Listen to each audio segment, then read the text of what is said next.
dimanche, on votera pour le premier tour de l'élection présidentielle. Certains regards se penchent aujourd'hui sur la météo et oui, elle jouerait un rôle sur la participation. On en parle ce soir avec Christian Beglagdar. Bonsoir.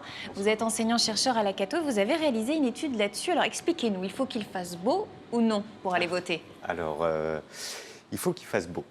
Mais il faut qu'il fasse plus beau que d'habitude, puisque dans notre étude, on a regardé le temps qu'il faisait le jour de l'élection présidentielle au premier tour, de 80 à 2002, et on a constaté que plus il faisait beau par rapport à d'habitude, eh bien, plus les gens allaient voter.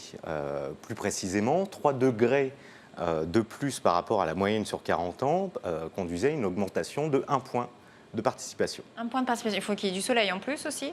Il faut de l'ensoleillement. Des degrés, du soleil? Les degrés comptent plus. Dans notre étude, on montre que 4 heures d'ensoleillement conduisent à un quart de 0,25% de participation en plus. Donc pas grand-chose. Alors à l'inverse, les pluies auraient un effet dépressif. On Oui, reste à la maison. Oui, on reste à la maison et encore, avec notre modèle économétrique, on montre que 6 mm de pluie en plus par rapport à la normale conduisent à 1 point de participation en moins cette fois-ci. Alors j'ai découvert moi votre étude, j'ai été moi-même surprise. On peut penser que le beau temps justement pourrait favoriser les départs à la mer et que donc ça favorise aussi l'abstention. Oui, alors on a beaucoup souri quand on a publié cette étude, hein, vous pouvez vous en douter, mais ce qu'elle traduise en définitive, c'est pas le temps qu'il fait véritablement, c'est on a conclu que c'était des variables d'intérêt politique. Et sur la période de 80 à 2002, on voit une montée de l'abstention de la part de nos concitoyens, traduisant un désintérêt de plus en plus accru pour la politique. Et en fait, ce sont ces variables climatiques qui captent en quelque sorte ce désintérêt pour la politique, avec pour apogée le premier tour de 2002, où on a eu 28,6% d'abstention au premier tour de l'élection présidentielle. Comment vous êtes venu cette idée? C'est en voyant justement l'abstention augmenter, vous êtes dit qu'il faut aller pointer du doigt quelque chose? Il y a forcément certains facteurs, je ne dis pas que c'est le seul facteur. Non, bien sûr. vous allez rire, l'idée nous est venue avec mon collègue Éric Dubois de Paris 1 en regardant la télé et en écoutant les journalistes dispatchés à droite, à gauche de la France, au nord, au sud, à Lille, à Marseille, et avancer, la participation sera moindre parce qu'il pleut. La participation de Marseille sera moindre parce qu'il fait trop beau. Du coup, on avait des propositions complètement antagonistes et on a voulu tester scientifiquement ces résultats. Alors justement, Christian, on va voir les cartes. On a quelques approximations quand même. Hein. Ça reste de la prévision là pour dimanche. C'est pas terrible. Hein. Donc, vous le voyez hein, sur toute la France, et surtout chez nous. Pour vous, c'est pas bon ça pour le vote. Hein. Clairement, la pluie. Alors, il n'y a pas que ça. Hein. Non, il n'y a pas que ça. Comme je le disais, il faut regarder traditionnellement quel temps il fait le 21 ou 22 avril, le jour de l'élection présidentielle. Autrement dit, s'il fait moins beau que d'habitude ou s'il y a plus de pluie que d'habitude, effectivement, selon nos résultats, la participation sera atteinte. Mais je crois que depuis le premier tour de l'élection présidentielle de 2002, et ça s'est confirmé en 2007, nos concitoyens ont redécouvert le goût de la politique, ou tout du moins se sont fait un peu peur, avec le Front National au second tour en 2002. Et du coup, je ne parierai pas sur la significativité de ces variables météo pour l'élection à venir. Il y a un autre point noir que vous soulignez, Christian, dans votre étude, oui. Qui pourrait aussi jouer sur l'élection, c'est le calendrier et ses vacances scolaires. On tombe en plein dedans, nous, pour la zone B. Donc oui, l'Académie de Lille. Pour vous, ça c'est un mauvais point quand même. Alors c'est un mauvais point puisque effectivement les 3 zones pour le premier tour sont en vacances et selon nos travaux, effectivement, quand les 3 zones sont en vacances, l'abstention est plus forte. Encore une fois, il y a eu des évolutions depuis 1980 en ce qui concerne le vote par procuration. Le vote par procuration de plus en plus facile à obtenir et du coup diminue cette excuse des vacances. Donc, à mon avis, l'effet sera moindre aujourd'hui qu'hier. Et on verra ça, bien sûr, dimanche. Merci beaucoup, Christian Beglagdar. On va parler sport maintenant avec Karine Baillet qui nous a rejoint. Bonsoir. Bonsoir. Karine Touquet-Toi, spécialiste du raid multisport. Vous êtes arrivée 3e du 27e marathon des sables chez les femmes. Un marathon, c'est l'un des plus difficiles au monde. C'était une première, c'est donc une très belle performance. Alors, Karine, c'est comment ce marathon des sables? On dit que c'est très dur, c'est vrai? Oui, c'est vrai. Bon, déjà, je me suis lancée dans l'aventure. C'était pas un raid, c'est une exception et j'ai accepté l'invitation d'une association qui est basée à Lille, Digest Science.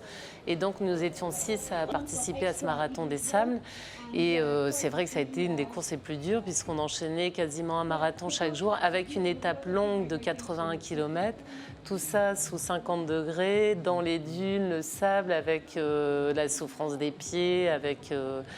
On voit sur les images, c'est 6 jours donc, dans le désert marocain, un peu plus de 240 km. Oui, c'est ça. Et en fait, la particularité, c'est qu'on porte tout ce dont on a besoin toute la semaine. Donc, on est parti avec un sac de 7 kilos sans l'eau au départ.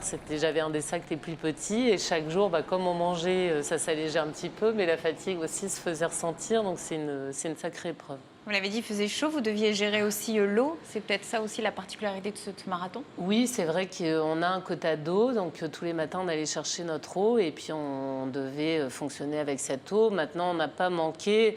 Ce qui a été surtout difficile, c'est la gestion des forces, c'est la gestion des pieds, c'est aller au bout de toutes ces dunes à grimper. Et puis, il y a eu aussi une compétition parce que je finis 31e aussi au général et une compétition avec une Anglaise, une Américaine. Mais ce qu'il y a de magique dans cet événement, c'est que tout le monde est là pour finir. On avait des gens, des champions, c'est un Jordanien qui gagne, et derrière, plein de gens qui sont là pour finir, vivre leur aventure. Et donc de ça a été toutes les nationalités, il y a un vrai mélange. Oui. De quoi vous avez le plus souffert? Vous parlez de la chaleur, du sable aussi, on le voit, vous avez des protections même autour des baskets. C'était quoi le plus dur? Le plus dur, c'était effectivement la gestion de la chaleur, la gestion de l'effort, la gestion des pieds, parce que quand on termine, qu'on enlève ses baskets, on a des ampoules sur les pieds. Et puis l'endurance mentale, parce que quand on reprend tous les jours la course à pied avec la fatigue de la veille, l'étape de 80 km, ça a été un sacré morceau. Et mentalement, c'est vrai que c'était difficile. Comment se prépare un marathon comme celui-là? Moi, je suis plutôt en pré-retraite et en plus, j'organisais le raid du Touquet, le Touquet Raid Pas-de-Calais une semaine avant. J'ai envie de dire, je me suis servi des années d'expérience en raid long et puis de la course à pied forcément pour se préparer. Mais c'est vraiment quelque chose de mental où on est parfois dans la joie, parfois dans la douleur, voire les pleurs. Et puis le fait d'être dans cette course avec tout ce monde fait qu'on se motive et qu'on va au bout d'un sacré défi. On va voir des images. Vous aviez une GoPro, oui. Une caméra donc, qui est fixée sur la tête. Vous faites des raids depuis près de 20 ans. Là, vous étiez équipé, donc ça nous permet d'avoir des images. Pour vous, c'est l'un de vos plus beaux exploits, ce marathon qui est l'un des plus difficiles au monde? Pas un des plus beaux. C'est vrai fierté. Que c'est une belle course. Oui, c'est une grande fierté parce que je l'ai fait un petit peu au pied levé pour faire plaisir. Et finalement, je me suis prêtée au jeu de la course. Des paysages, d'être allé au bout de cette épreuve. On m'avait dit c'est vraiment une course à vivre une fois dans sa vie et je suis contente de l'avoir réalisée. Vous dites que vous êtes en pré-retraite, c'est pas une drogue non plus, le sport, et puis ce contact avec les populations, on a vu des enfants, ça risque pas d'être difficile de lâcher J'ai toujours envie d'être sur le terrain, de vivre ces aventures, mais j'ai vraiment envie de partager ma passion, donc j'organise des événements et j'ai envie d'être sur les courses, peut-être avec moins d'objectifs de performance, mais avec une envie de partage, de faire découvrir tout ce qu'on vit et tout ce qu'ont les gens dans la tête quand ils participent à ce genre de course. Et partager donc avec des images peut-être pour, oui.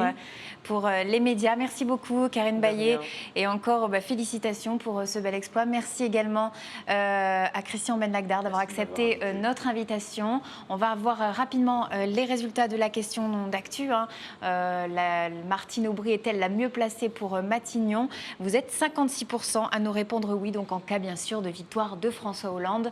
La question du jour, on parlait de l'orthographe aujourd'hui. Faut-il, selon vous, plus de dictées à l'école? Vous répondez sur weo.fr. Très belle soirée à vous tous, à demain, 18h30.